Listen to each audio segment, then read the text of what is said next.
programa y que pueden contactarnos si desean contarnos alguna anécdota. Sí, muchas gracias, Atsiri. Pues bueno, también hay que recalcar que esta participación es por parte de DIF de Valle de Santiago, el cual soy miembro, soy el psicólogo Eduardo Agustín Lara Hernández, y mi compañera Tsiri viene por parte del Colegio de Psicólogos de Valle de Santiago. Entonces, el día de hoy vamos a comenzar hablando sobre este tema, ya que es el mes donde se conmemora el Día Mundial de la Prevención del Suicidio, que es el día 10 de septiembre. Es muy importante tocar este tema, ya que existen muchos mitos, mucha información que generalmente en la cultura pues se puede, digámoslo, tomar de otra manera, ¿sí? Nosotros vamos a tocar aquí el punto desde la parte científica, la parte que a nosotros nos toca como psicólogos. Y pues bueno, quisiera que pues bueno, empezáramos a hablar, Atsiri, sobre lo que últimamente ha pasado con este tema de suicidio. Es decir, en esta pandemia, ¿qué tanto nos ha afectado el estar encerrados para que existan riesgos de suicidio? Bueno, primeramente recordemos que la pandemia fue este suceso donde muchas personas digamos que en la cuarentena se aislaron de la sociedad, ¿no? Entonces, en este sentido, recordemos que por naturaleza nosotros somos seres sociales, ¿no? Y en este sentido, muchas veces en esta parte de relacionarnos con el otro, pues desenvolvemos ciertas cosas o ciertas características como seres humanos, vamos creciendo y en eso vamos aportando experiencias. Desde el hecho de que a las personas, Lalo, no, nunca nos imaginaríamos que hubiera una pandemia que nos tuviera en aislamiento durante mucho tiempo, casi un año y medio Uh prácticamente, -huh. hizo muchos cambios en la conducta social y ya lo empezamos a ver ahora en este nuevo inicio a clases con los jóvenes, con los niños, esta parte de algunos pacientes ser canalizados al consultorio respecto a algunos estados de ánimo que han presentado, como en esta parte de soledad, las pérdidas que han tenido, son muy importantes que las tomemos en cuenta respecto a pues a esta pandemia que se vivió, ¿no? Y todo esto suma experiencias y que a veces son apuntaladas al trauma que alguien puede vivir. Y en este sentido, pues se van experimentando cosas en el ser humano que a veces pues son difíciles de afrontar y pues pueden llegar a ser muy, pues a trascender, ¿no? Quizá a una parte de una enfermedad psicológica, como lo es quizá la depresión, y entre otros factores puede ser también pues prácticamente es como esta, ¿no? Como la que siempre la depresión, pero en realidad pues sabemos que hay otras que pueden desencadenar una conducta suicida en una variante de edades, no necesariamente, que ya las iremos Como como desenvolviendo desenvolviendo. ahorita en el transcurso del tiempo. Sí, y es interesante hablar sobre los motivos o las cosas que pueden llevar a una persona, las situaciones que pueden llevar a una persona a presentar un riesgo de suicidio. Entonces, quisiera que tocáramos un poquito este tema de qué situaciones, digámoslo, si lo ponemos como en un sentido de un camino, Uh -huh. qué va acercando más a un joven o a una joven o a un adulto a sentir tener esta sensación de a lo mejor que esta vida no es para mí, o estas situaciones que estoy pasando no las puedo resolver. Uh -huh. Es decir, ¿cómo vamos a poder ir identificando estos riesgos que existen? No sé si me puedas explicar un poquito esta parte. Claro, mira, sobre todo hay que recordar que en esta parte del suicidio o en esta parte de conducta suicida se puede tomar desde dos vertientes, ¿no? Una ambigua, que es como esa pasiva, que es como en la que el primer momento se va a dar en una persona, en donde aparentemente está la idea, ¿no? Está la idea de tener intentos de suicidio, Sobre todo las personas que lo rodean tendrían que estar en esta parte de observantes, de observación, como para ver qué tipo de actitudes o de conductas o qué tipo de pensamientos va teniendo esta persona. En esta parte pasiva, pues puede ser la persona y empezar a decir discursos como de, pues para mí la vida no es suficiente, ¿no? O para mí esto que vivo no me agrada ya para qué hago ciertas cosas, ¿no? Entonces en esta parte, pues el individuo pareciera que se siente como que se empieza a aislar, ¿no? Y esta es como esta conducta de empezarse a aislar y empezar a quizá tener ideas en un primer momento. En un primer momento como alejarse, no querer hablar con los padres o con quienes lo rodean, dejar de hacer actividades que anteriormente hacía. También puede ser que su persona, su persona como este estado de higiene, Ujú. la alimentación, disminuyan, como que no tenga esta parte como de apuntalamiento, si lo queremos llamar, como esta parte de vivir la vida como tal. Y se vienen como estas partes pasivas en donde la persona pareciera que cada cosa que hace no la disfruta.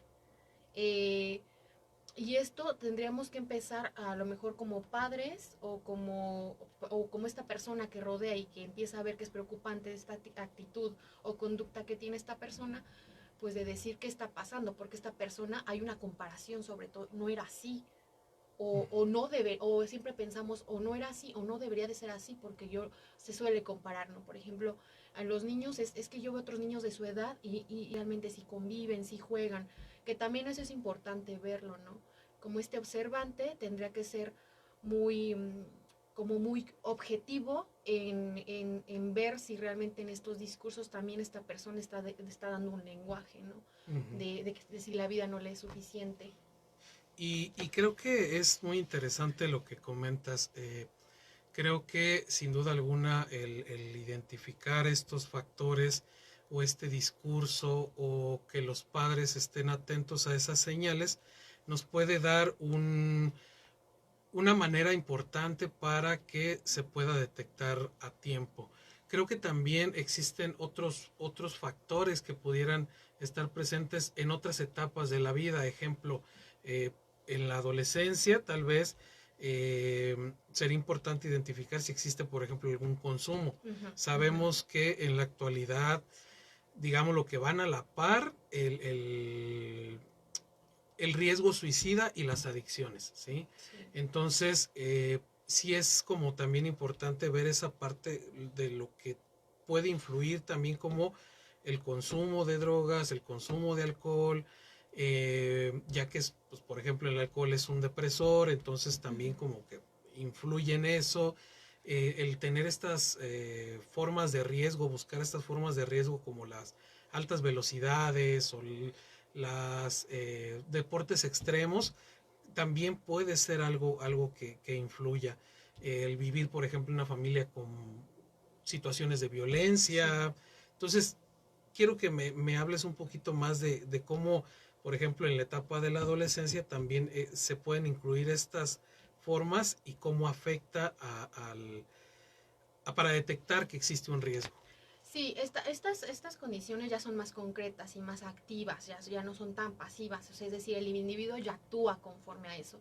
El que alguien consuma alcohol o drogas es ya una cosa más activa respecto a esta parte de una autoagresión. A lo mejor el individuo o la persona, estos adolescentes no lo revisan así porque para ellos pues no tienen esta parte psicológica, ¿no? Pero sí apuntala a una autoagresión. Sobre todo, también otra cosa que puede ser muy activa es esta parte de las autolesiones. Apuntala como a esta parte de querer lastimarse a sí mismo. Recordemos que estas son conductas de autoagresión y entonces la persona pareciera que no le es suficiente ya algunas cosas como en el dolor emocional, entonces recurren preferentemente al dolor físico, sobre todo porque pareciera que el dolor físico para ellos sobresale más que un dolor psicológico. Es como si prefirieran eso, ¿no? Como este dolor físico. Y sobre todo buscan canalizar personas que pareciera que los entiendan desde ahí. Recordemos que esta parte de alcoholismo, la mayoría de las veces en los adolescentes se vive en grupo, se vive en grupo y a lo mejor de forma, digamos, camuflajeada, en el sentido de que cuando algunas veces está este consumo del alcohol no están hablando precisamente del suicidio, eso es muy, como muy relevante decirlo, sino están hablando de otras cosas, ¿no? Pero pareciera que desencadena en esta parte de querer evadir lo que están sintiendo, porque es preferible. Sí, digamos que en esta parte un consumo, por ejemplo, en el caso de alcohol, viene a sumar a este riesgo, lo que decíamos desde el comienzo, que si lo vemos como llegar hacia un lugar, el consumo, la violencia, etcétera, te va llevando a ese vacío que podríamos llamarlo de algún momento, es esta conducta suicida ya Ujú. como, como un intento, ¿sí? Claro. Entonces creo que sí es bueno también señalarlo que pues como tal el consumo no es determinante, pero sí es una suma Sí. de llegar a este riesgo. Y qué nos puedes decir, por ejemplo, de la violencia? ¿Qué tanto también influye eso para que haya este riesgo? Bueno, muchas veces la violencia es un factor muy importante en estas conductas que pareciera que a veces no vemos, sobre todo en el adolescente, planteándolo como en esta etapa, ¿no? Pero hay muchos adolescentes que buscan sentir como esta violencia, sobre todo física. Física porque eso es también lo que le apuntala a una agresión. He conocido a lo mejor algunos adolescentes lo dicen abiertamente: a mí me gusta golpearme con las personas, me gusta terminar en los golpes. Esto parecía una satisfacción, pero es una satisfacción también evidentemente camuflajeada que apuntala a un estado de agresión para él mismo. O sea, el hecho de agredir a alguien y que lo agredan. Y entonces todo esto va apuntalando como a una parte de querer saciar algo que falta, pero que no se sabe a ciencia cierta pues qué es. Y los padres a lo mejor ven esto, y es muy importante recalcarla, lo que muchas veces los padres mencionan esto como es un adolescente, no pasa nada, ya se le pasará, ¿no? Pero es importante que los padres de familia o las personas que rodean, en este caso, en esta etapa de adolescencia, vean qué conductas están teniendo, porque también eso va incrustando experiencias de, bueno, consumo alcohol y mis padres no me dicen nada, como en este discurso de, ay, pues es un adolescente, no pasa nada. Ellos lo pueden como incrustar en este pensamiento como, pues es que no les importo a mis padres realmente, ¿no? No les importo, y también si me golpeo con alguien, pues no pasa nada, a ellos no les interesa, ¿no? Y entonces, más que entender al propio adolescente, se le puede llegar a regañar y decir, bueno, tú no entiendes qué está pasando contigo, te estás metiendo en problemas todo el tiempo. Y entonces es esta parte de no seguir entendiendo al adolescente, más bien decir, ¿por qué está haciendo esta acción mi hijo? O qué le estará sucediendo. En la parte de las adolescentes, de las chicas, pues también esta parte de ponerse en riesgo, como de a veces también consumir alcohol, salirse con muchos jóvenes, llegar a altas horas de la noche. O sea, son conductas que pareciera que no encajan de repente con el primer vínculo que es la Mm, familia, ¿no? sí, sí. Y creo que mencionas esta parte importante. Si bien mujeres y hombres están en riesgo, existe mucho riesgo suicida en ambas géneros, también es importante señalar que pues sí existe una tasa de letalidad más alta en el caso de los hombres, ¿sí? Ujú. Eh, es algo que sí se debe de tomar como mucho en cuenta. Y pues bueno, esto también como señalando la parte de cómo nos afecta o nos está afectando ahorita más. Estamos en un regreso a clases, Atsiri, y quisiera tocar esa parte también, es decir, cómo ahorita los maestros, los padres de familia van a enfrentar este nuevo reto que es regresar hacia una nueva normalidad y cómo pueden ellos ir detectando, por ejemplo, en el salón de clase, el riesgo que puede existir. Yo podría a lo mejor señalar que van a ser jóvenes o niños que van a empezar a tener como esta deserción, empiezan a faltar a clases, Ujú. o que a lo mejor empiezan a tener comportamientos poco usuales en clase, los jóvenes, esta parte del acoso escolar, que es algo también riesgoso dentro de los salones, donde también es un factor de riesgo que está ahorita expuesto para detectar el suicidio, bueno, un posible riesgo suicida. Sí, mira, Lalo, yo creo que lo principal aquí es que saber de antemano que los maestros pues no son expertos como en este tema y que los padres pues tendríamos que ser como un equipo, un complemento entre maestros y padres, eso como no hay de otra, ¿no? O sea, es como este equipo que se hace. Sobre todo yo le recomiendo mucho a los maestros que estén muy atentos a algún alumno o alumna que sepan que uno de sus familiares murió. Sobre todo alguno de los padres o algún vínculo que sepan, por ejemplo una abuelita, que era la abuelita se hacía cargo, o el abuelito, o el tío, o el primo, sobre todo que fungía como esta parte del rol, ¿no? Como del rol del cuidador. Entonces es muy importante saber que los maestros estén muy, como que tengan ese conocimiento, a lo mejor en esta parte breve, como de saber quién de sus alumnos pues perdió a alguien durante esta pandemia a lo mejor. Y saber a partir de eso cómo se siente el alumno. De repente acercarte y decir, bueno, oye, ¿cómo te sentiste en la cuarentena? ¿Cómo lo viviste? Y a lo mejor algunos van a decir, pues realmente me pasó esto, otros no, pero ya sería un buen factor incluso la comunicación con esta persona de decir, si ya se sabe que a lo mejor en este ejemplo murió el abuelito que se hacía cargo de él o de ella, y él, pues me siento bien, y no cuenta como esta parte, por a lo mejor por minimizar este dolor, que es importante recalcar que a veces se minimiza el dolor, porque pareciera no ser importante, ¿no? Porque a lo mejor a este joven o a este niño le inculcaron como que no es importante hablar de lo que siente, eso. Y entonces, si desde ahí el alumno dice cosas como yo estoy bien o no pasó nada, pues en ese discurso como de decir, ok, entonces posiblemente es una persona que no hace frente a lo que siente y que tampoco como maestro nos tendría que decir, ¿no? Porque pues el rol del maestro no es como, pero sí estar como muy atento a lo que nos acaba de decir de que, pues bien, no pasa nada, ¿no? Sí, pues no. Y empezar a ver si participa, si está trayendo las tareas, si está cumpliendo, si en el recreo o en esta, bueno, no sé ahorita en esta parte de cómo se lleve esto, pero también cómo llega aseado al salón, si viene o no viene, porque empiezan a faltar. Y ese también es un buen indicador, es un indicador muy importante de que si empiezan a hacer la tarea, si no lo empiezan a hacer, si llegan temprano o si empiezan a faltar.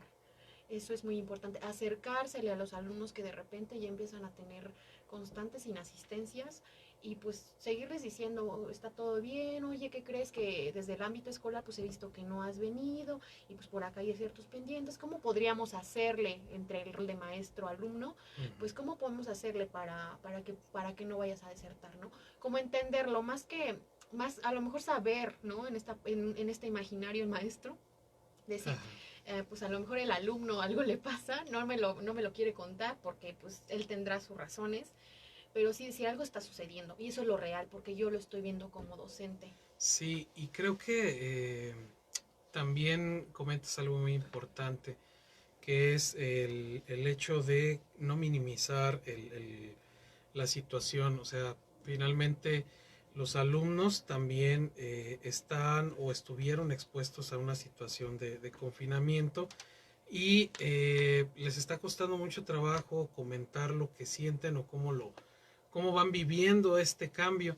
Entonces, de repente que se minimice, también ayuda poco o no ayuda para que el joven pueda abrirse a expresar sus sentimientos o lo que está pasando. Entonces, no sé, un joven que a lo mejor está viviendo un duelo porque tal vez perdió su mascota, pero su mascota es lo único que le quedaba, a lo mejor a quien depositaba mucho este afecto. Entonces, alguien podría decir, bueno, pues no es algo tan relevante, o, ay, ¿por qué te sientes mal por esto? Entonces, hay que considerar que para esa persona en ese momento le está doliendo, ¿sí? Duelo viene de eso, de dolor, ¿sí? Entonces, no hay que minimizar la situación y en cambio, sí hay que buscar una manera diferente de abordar el tema. Y si en un momento dado hablabas tú de esta parte de que ya se acerca el alumno y tú no tienes tal vez una respuesta a él y no te sientes como capaz de atenderlo, pues bueno, es válido también pedir ayuda. Oye, no sé en este momento de qué manera te puedo ayudar, pero dame chance. Ahorita voy con alguien para que nos apoye, ¿sí? Tal vez el departamento psicopedagógico, tal vez, pues bueno, pedir apoyo a los mismos familiares, porque si bien el docente se le carga esta responsabilidad, pues tampoco son todólogos. Claro. Entonces, debemos de actuar. Y en un dado caso, también viene ahí algo importante. Generalmente los compañeritos son quienes detectan estos riesgos, ¿sí? Ujú. Y de repente se acerca el compañerito con el maestro y le platica, mire maestro, es que Juanita, Lupita, etcétera, me comentó que pasaba esto en su casa Ujú. y que estaba pensando de esta manera, pero pues yo me siento mal porque pues si siento que si se lo platico a alguien, eh, pues bueno, ella me va a perder la confianza, ¿sí? Entonces, ¿qué pueden hacer en ese caso cuando alguien ya se acerca a ti y te platica eso, Atsiri?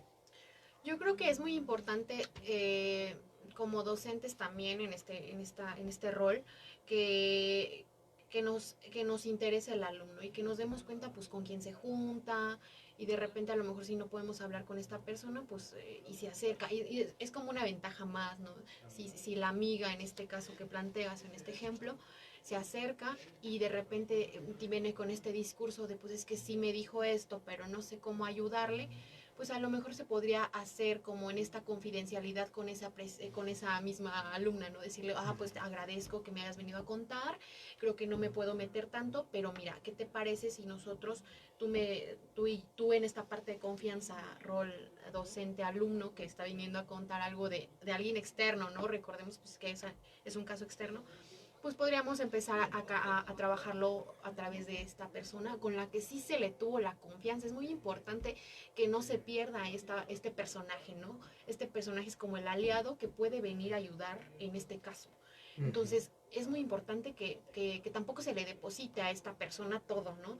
Pero sí saber hasta dónde se puede y a lo mejor el docente le podría decir, mira, pues lo más importante es que lo escuches y que siempre que, o sea, que lo escuches y que lo vienes haciendo muy bien, o sea, que te preocupes por él, habla de una buena amistad con él, qué bueno que funges como un buen amigo, ¿no? Empezarlo a enrolar como en esa parte de que sí, sí está bien y también pues a lo mejor orientarle de que hasta cierto punto puede ayudarlo, eso en un primer momento. ¿Y cómo lo podríamos ayudar? Vale, ¿no? Ya tenemos el caso, entonces a ver, ahora ¿cómo le hacemos? Pues tendríamos que hablar desde un caso en particular, ¿no? De lo que se está viviendo. A ver, cuéntame. No, pues que él ya no está a gusto en su casa porque se pelea con su papá y su papá lo agrede y la mamá murió, por ejemplo. Bueno, ¿qué podemos hacer? No podemos decirle, oye, pues dile que se vaya de su casa, ¿no? Porque tendríamos que saber qué recursos tiene este alumno para poderle decir eso, porque a dónde va, pero sí podríamos empezarle a decir, oye, pues creo que deberías comentarle que se acerque con alguien más que funja como en un rol de adultez, ¿no? Que trate de hablar, como que decirle, pues que lo mejor sería viable que la comentara, sin ser como insistentes, ¿no? Porque también esas personas no se abren tan fácil, no es tan sencillo como uno pensar, pues entonces decirles como con mucha cautela, oye, pues yo soy tu amigo o tu amiga y te escucho y me preocupa lo que pasa por ti. Sobre todo decirles cómo se sienten desde la parte de escuchas, ¿no? Ajá. Y en este sentido yo sé que lo mejor lo que tu papá te hace está mal y la verdad que bueno que tú te das cuenta que lo que te hace tu padre está mal y yo entiendo que te quieras ir. ¿Qué te parece si buscamos un trabajo, te ayudo a buscar yo un empleo? Y también a veces pasan casos muy fatídicos que en donde no, pero es que tampoco mi papá no me deja salir, estoy ahí en la casa. Pero pareciera que en esta situación entonces tendríamos que ver la posibilidad de acercarnos a este chico hasta cierto momento, a orientarlo y a hablar como con las autoridades de la escuela para que esté, porque pareciera que la escuela a lo mejor es el único refugio, ¿no? En ese sentido. Exactamente, entonces quizás esta parte como de alejarlo de la escuela pues sería Claro. contraproducente. Entonces, pues bueno, muchas de las veces es bien interesante como las personas piensan que la persona nada más no quiere entender y dicen, es que, pues, ¿por qué te quieres hacer daño por tal o cual situación? Pero no nos damos cuenta o no se dan cuenta las personas de que están en una visión de túnel, ¿sí? Sí. Ellos no ven más allá de lo que el problema que tienen, ¿sale? En Valle de Santiago, que es donde radicamos, pues bueno, hay un túnel muy famoso que nos lleva a un cráter, se llama Rincón de Parangueo. Sí. Y yo siempre pongo este ejemplo. Es como entrar al túnel del Rincón de Parangueo, pues ves todo oscuro, ¿sí? Ujú. Ves al final una luz, pero en general pues ves todo oscuro y tenebroso y no te das cuenta de que pues si das un paso atrás vas a ver cosas muy interesantes que te van a poder ayudar. Entonces, es importante, yo creo también, tocar este tema de que cuando ya se tiene esta visión de túnel, no se debe, uno, de minimizar, pero tampoco debes de acentuar ese aspecto negativo del problema, así como de, no, pues sí, la verdad tus jefes sí son muy malos, o la verdad sí, la verdad tu novia no te quería, o no sé, Sí, sí, sí. también se deben de acentuar ciertas experiencias positivas de la vida que hayas o que tenga la persona y digámoslo, reforzar cierto autoestima positivo. Claro. Hace rato hablábamos en una taller que tuvimos y tocábamos el tema de cómo se conforma la autoestima. Bueno, la autoestima se va conformando con el otro, con la mirada del otro, con El aquella persona reconocimiento. que te va a reconocer y que sobre todo tú también vas un poco a comparar qué tanto sí soy el más inteligente o qué tanto no, y reconocer tus límites también. Entonces, empezar a trabajar también ese tema de que no es todo tan oscuro, ¿sí? Sin caer en esta parte del echaleganismo, Sí, de sí, sí, ánimo, sí. pero sí reconociendo las cosas que hay alrededor y que te pueden ayudar. Claro. Fíjate que esta parte es muy importante, que no es un tema, digamos, con muchas vertientes que pudiéramos entablar, ¿no? Ahí como... Y esta parte de que recordemos que sea la edad que tenga, sea, porque un niño también puede vivir esta parte del suicidio, un Ujú, adolescente también, cualquier etapa de la vida puede tener este factor, porque recordemos que como seres humanos sentimos y entonces no ujú, estamos exentos de esto. Es increíble que a veces niños de preescolar ya dicen cosas o tienen noción de querer morir o que recordemos que esto quizá es ambiguo, ¿no? Es ujú, ambiguo, que es pasivo, no necesariamente se lleva a un acto, ¿no? Pero sí hay niños ya desde el preescolar que te mencionan que la vida para ellos no es suficiente. Entonces hay que saber como docentes, en este ejemplo de la ujú, docencia, del rol de la docencia, qué estará viviendo este niño a través de eso. ujú. Aquí siempre, Lalo, yo quisiera recalcar desde mi punto Sí. profesional y personal, que para mí como la parte reina o rey de estos factores o de estos síntomas que podríamos decir es la culpa. Ujú, La culpa la alucinatoria, digamos, toda persona que quiere o que tiende a tener una conducta suicida viene desde la culpa. ujú, Esta parte de si mi existencia no estuviera aquí o esta parte de si yo no, imaginaria, de si yo no estuviera aquí las cosas quizás serían más fáciles. Pero esto viene desde una culpa. Entonces hay que saber desde dónde se está viniendo esa culpa, cómo se está, desde dónde viene, ¿no? Y muchas veces esta culpa pues es la reina como de muchas cosas, ¿no? ujú, Porque siempre viene a manifestarse en todos los trastornos. La verdad es que quisiera decirte que de los factores principales de una conducta suicida vienen precisamente los trastornos de ujú. personalidad. A veces nosotros decimos, tiene depresión, no, pues quizás se quiere suicidar entonces, ¿no? Pero las cosas no son así, o sea, no nada más la depresión es el principal trastorno que podríamos ver en una persona con tendencia suicida. No, y tenemos que hablar como también de esa parte de los mitos.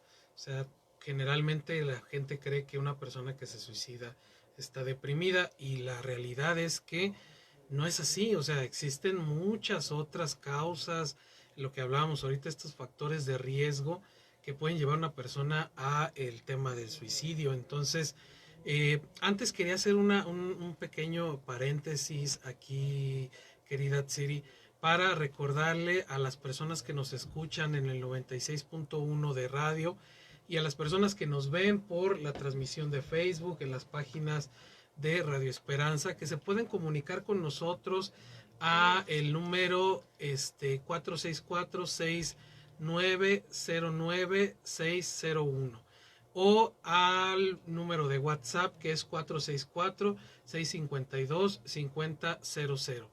Seguirnos en las redes sociales de YouTube, de Spotify y de Facebook en la página de Radio Esperanza 96.1, 96.1 FM.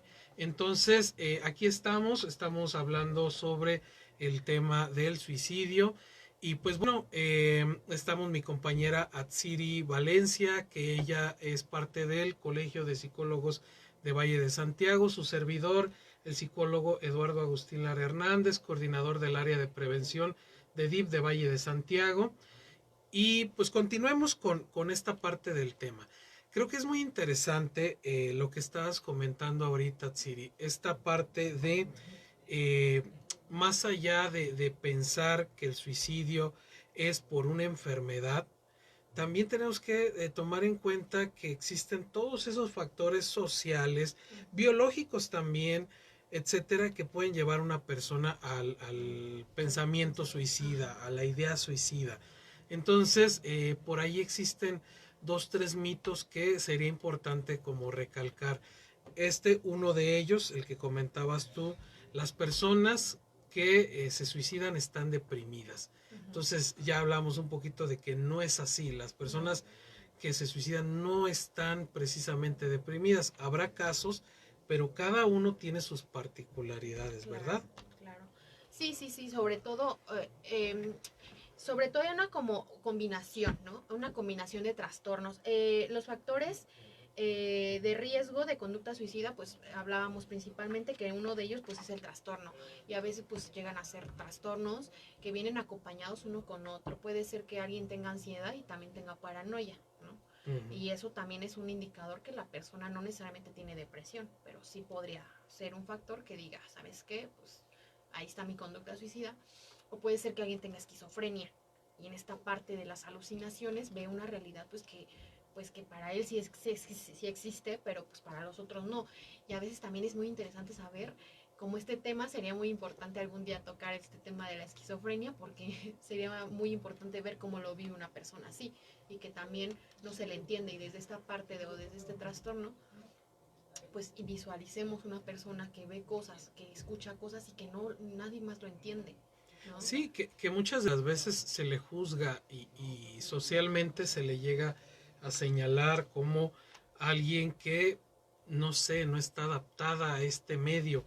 Y pues realmente necesitamos saber las razones de la persona, es decir, haber vivido todo ese contexto, tener toda esa historia de vida para poder en su momento pues definir o sobre todo identificar por qué lo quiere hacer. Entonces, no solamente la parte orgánica del ser humano, sino también existen todos esos factores, en ocasiones lo económico, por ejemplo, las presiones económicas, la presión social de lo que espera la sociedad de cada una de las personas, es también un factor de riesgo, es decir, esta parte de tener unas expectativas muy altas de que tú llegues a hacer tal o cual cosa, puede ser un factor también de riesgo, ¿sí? Para que exista esta situación de un riesgo suicida. Entonces, ¿qué nos puedes decir de esta parte social, entonces, Atsiri, sobre lo que puede influir? Hablamos ahorita de la cuestión económica. Se han visto casos donde en crisis económicas, pues las deudas llevan a las personas a un estado de frustración tal que pues se han dado casos de personas que se suicidan por eso. Claro. Recordemos que los seres humanos pues somos seres sociales, ¿no? Y entonces en ese sentido pues siempre vamos a buscar ser sociales y convivir con las personas y en ese sentido pues adaptarnos a esta sociedad. Entonces, alguna vez conocí el caso, Lalo, de una persona que pues vivía en pobreza, ¿no? pero que amaba profundamente a su madre. Ujú. Y no necesariamente esa persona tenía depresión, como lo narramos. O sea, simplemente un día él decidió suicidarse en aquellos tiempos en donde podía sacar un préstamo y ya se perdonaba como la La deuda, deuda. y Ujú. entonces él decidió suicidarse para que ese préstamo que tenía, que la mamá necesitaba ese dinero, pues entonces lo tuviera, ¿no? Ese, si se dan cuenta, es muy importante en un suicidio, ya si se llevara a cabo, la simbología que deja ese suicidio, ¿no? O Ujú. sea, ¿qué hay detrás de esa simbología? Porque siempre alguien no se suicida por suicidar, se deja un sinfín de simbologías, ¿no? Entonces, en este sentido, pues puede ser un factor como esta parte de lo económico, ¿no? Pues me suicido. Y también a veces hay personas que, pues, en esta parte social, pues yo me suicido. A veces, o hay tendencias suicidas porque una amiga se siente mal, ¿no? Ujú. Mi amiga se siente mal y yo también quiero comprenderla, entonces yo también empiezo como a sentir empatía, digamos, disfrazada, eh, y entonces también empiezan a atender conductas así, porque pareciera que desde ese símbolo amoroso o de afectividad con la amiga, este símbolo fraternal, pues también yo debería sentir eso. Y eso Ujú. también se analiza desde la parte de la crianza, porque esta niña tiene tanto apego con esta amiga y entonces deberían sentir como simbióticamente lo mismo, ¿no? Y Exactamente. Entonces, eh, digamos lo que existe también esta parte como de imitación en ocasiones. eh, y pues bueno, es algo que también pasa recurrentemente a través de estas modas en redes sociales, que si bien son también alimentadas mucho por el morbo de las personas, y pues se difunden así muy viralmente. También es importante reconocer que sí existe un momento donde estas modas pueden convertirse en una realidad, ujú, ¿sí? ujú, En una realidad donde pues generalmente no estamos preparados para eso y estamos apenas aprendiendo sobre este manejo de redes sociales, que en la actualidad, pues bueno, todos podemos tener acceso a mucha información. Ese creo que también es un punto interesante, cómo en internet pueden los jóvenes, los niños encontrar información de todo, de ¿sí? todo, Y ajá, hay que también tener una supervisión de lo que nuestros hijos, por ejemplo, están haciendo. exacto, Entonces, las redes sociales en la actualidad están tomando un papel importantísimo para detectar el riesgo suicida. Es decir, sí, las publicaciones que hacen o hacemos expresan mucho de lo que nosotros somos. Si no tenemos a una persona cerca eh, que tengamos confianza de explicarle algo, y que ahorita en esta parte del confinamiento nos pasó mucho, que no podíamos acercarnos tanto, entonces sucede que las redes sociales es una herramienta perfecta para hacerlo, sí, ¿sí? Y ahí se ven muchos mensajes que te van dando indicios de que existe lo que tú comentabas hace un momento, esta falta de, a lo mejor, escucha, de entender, de que hay alguien que esté para ti. claro, claro. Entonces, no sé qué nos podrías decir un poquito de Bueno, esta parte del juego de las redes sociales, positivo y negativo. yo creo que las redes sociales son tomadas desde la persona como lo que desea buscar, ¿no? Como esta parte de la carencia, ¿no? Como uno a veces dice, pues quiero divertir un rato, ¿a dónde va? Pues vamos a ver los videos, ¿no? En un ejemplo. Pero quiero buscar información, pues desde ahí, ¿no? Si te das cuenta, esta parte de las redes sociales viene siempre a saciar como estas carencias de repente que el individuo tiene, ¿no? No puedo salir con los amigos, pues por ahí, hay como esta parte de aprobación también, ahí están las fotos donde uno se ve muy bien, donde se anda paseando, ¿no? Siempre, yo al menos así lo verifico, como una parte de pulsión hacia una carencia. Y incluso quieres informarte, pues también desde ahí vas a buscar a Google, ¿no? Entonces, Y que muchas veces está, o sea, pues realmente a lo mejor la foto tendrá un filtro, pero muchas de las cosas que se ponen ahí, pues van sin filtro, ¿sí? Y a lo mejor no es como que lo ocultes fácilmente, realmente hay personas que utilizan su cuenta de Facebook o su cuenta de otro tipo de red como pues eso, una salida, una válvula de escape a muchas cosas por la falta de confianza hacia una persona. Entonces, ahí sí es sin maquillaje, ¿sí? Ujú. Es directo, me siento mal, me siento triste. Y pues las redes carecen de esa empatía. Claro. Uh-huh.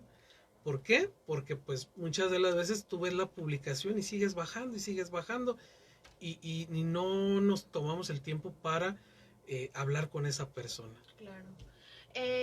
Aquí las personas, muchas veces las personas, sí, en esta falta de empatía, ¿no? Pero muchas veces también en esta parte de desinformación de la sociedad no se sabe qué hacer. O sea, esta persona muchas veces se da como esta parte ambigua de escuchar a un individuo en esta parte pasiva de la conducta suicida, de decir o publicar, ya la vida no me es suficiente, ¿no? Y, ay, cálmate, no, hombre, échale ganas, mira, como en échale ganas, ¿no? Uh-huh. Porque las personas desde ahí no saben qué más hacer, ¿no? Uh-huh. Los padres, ¿no? Entonces los amigos de repente, sí hay muchos jóvenes que de repente me ha tocado ver en las redes sociales que ya ponen una foto muy triste y al día siguiente ya ponen una foto normal, luego muy triste, luego muy normal. Entonces habla de una latencia. Esa ambigüedad de Claro, emociones. claro, como es vaivén, sub y baja. Y a veces en esta parte también adultos lo hacen. Hay adultos que desde una parte no sanada, pues también utilizan las redes sociales. Uh-huh. Y como lo decíamos, en las redes sociales, pues tú puedes hacer un sinfín de cosas. Ya últimamente Facebook tiene muchas restricciones, pero pues igual si alguien quiere dejar una nota por ahí, a veces lo hacen a través de Facebook, ¿no? Ha habido suicidios más antes en este no filtro de Facebook, pues que ha habido transmisiones en vivo de que gente se... Y ese es el lenguaje, ¿no? Pero aquí lo importante es saber en qué momento ya se busca información respecto a esto, ¿no? Las personas a veces me llaman la atención que ya buscan precisamente estos grupos en donde es ideas para suicidarse. Y creo que Facebook ya anda por ahí, anda indagando estas partes, estos grupos para restringirlos. Sí, que esta es la información como negativa que hay claro. En redes sociales. Entonces, creo que el que los padres, las madres estén muy enteradas de lo que hacen sus hijos, pues no está mal, ¿sí?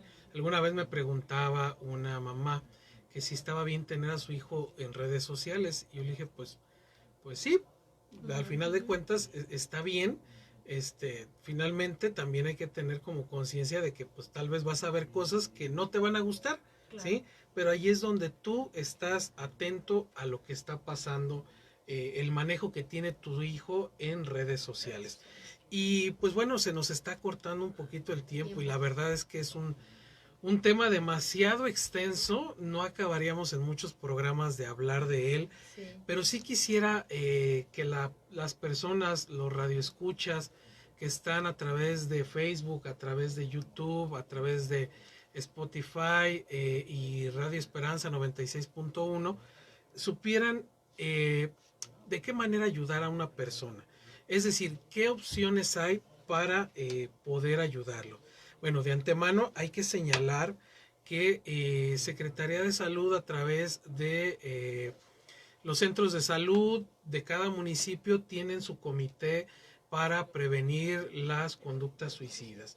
Y eso es muy importante que la población lo sepa, es decir, se están ideando estrategias, políticas públicas que nos van a llevar a buscar una manera diferente de atender esta problemática. Es importante señalarlo y sobre todo también darnos cuenta de que el acceso al servicio de salud mental no es tan complicado como se piensa, ¿sí? Es decir, una persona que requiere ayuda de salud mental, pues bueno, ni siquiera a veces tiene que moverse de su casa. Existe una línea de atención psicológica en crisis que es el 800-290-0024 que nos va a ayudar a que las personas pues bueno puedan acceder fácilmente a una atención psicológica desde casa, ¿sale? Entonces esta línea de atención en crisis los va a poder ayudar porque son psicólogos, son especialistas en atención en crisis que te van a poder brindar información para una situación como esta.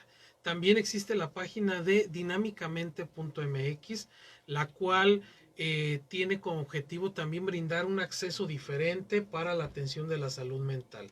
Aquí nada más hay que ingresar a la página dinámicamente.mx y ahí hay un chat muy intuitivo donde te van a preguntar si necesitas algo y entonces ahí puedes empezar a interactuar a manera de chat con una persona que te va a poder ayudar, ¿sí? Eso por decirlo de alguno de los servicios, también en DIF municipal de Valle de Santiago, para todas las personas que nos escuchan en Valle de Santiago, tiene servicios donde te pueden atender, que es la atención a población abierta, las actividades de prevención como esta, que se trata de informar a la población sobre la temática, porque otro mito importante que se tiene que clarificar es que hablar de suicidio no va a hacer que las personas se suiciden. No, hablar de suicidio es que las personas tengan información para en una situación como esta saber de qué manera actuar. Entonces, creo que es muy importante señalarlo. Parte de esta estrategia de informar a la población salió o sale de este comité de prevención del suicidio, donde DIF de Valle de Santiago es parte.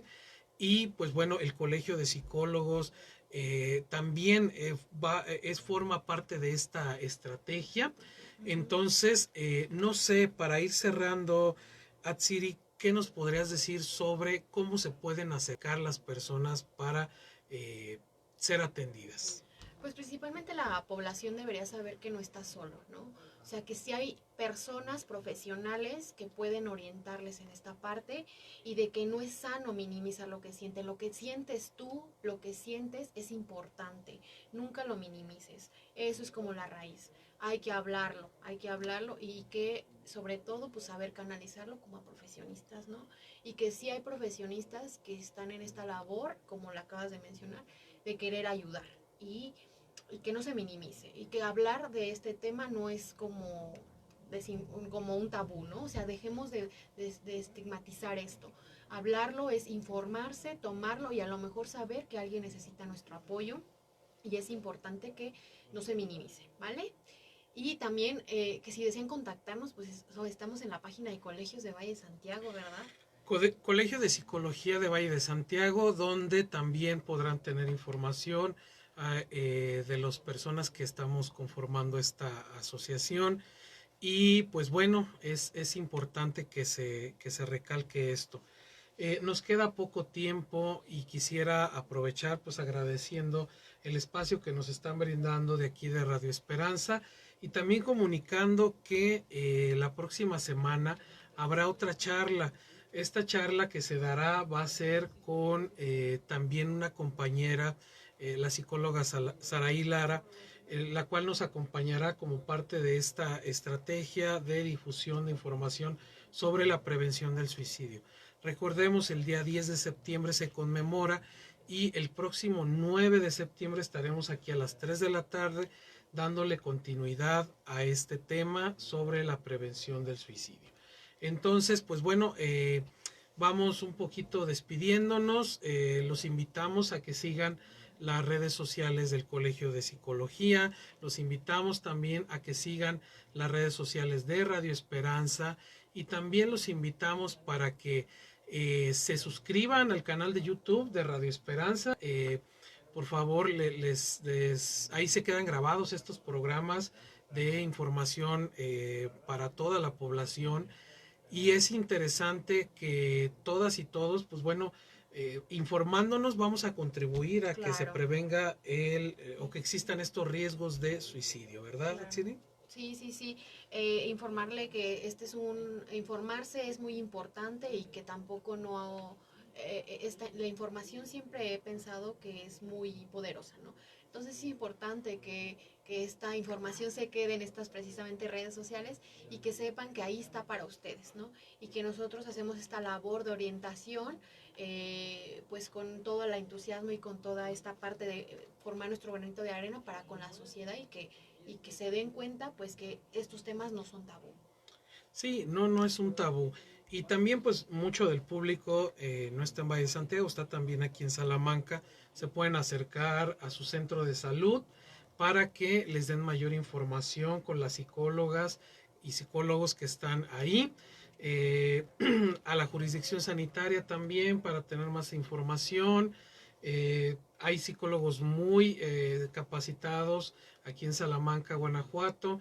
También por ahí el Centro de Integración Juvenil, que es una institución donde se apoya a la prevención de adicciones y que hablábamos desde hace rato, no es tan separada del riesgo suicida. Entonces, los invitamos también a que los sigan a ellos. Y pues bueno, para finalizar, recalcar que es muy importante darnos cuenta que la prevención está en todas y en todos. Entonces, no olvidemos eso, no olvidemos que todas y todos podemos contribuir un poco para que esto se dé. Finalmente, vuelvo a recalcar el agradecimiento a Radio Esperanza por este espacio que nos está brindando y agradecerles y sobre todo invitarles también para que la próxima semana aquí nos volvamos a ver hablando sobre este tema de prevención del suicidio. Entonces, sin más ni más, agradezco su atención, Atsiri. Pues muchas gracias a todos los que nos escucharon. Por ahí hubo una persona que nos escribió, quisiéramos saludarla, ¿cómo se llama? Isis Zavala Núñez. Un saludo, gracias por contactarnos y por vernos. Sí, y pues muchas gracias a todas y a todos.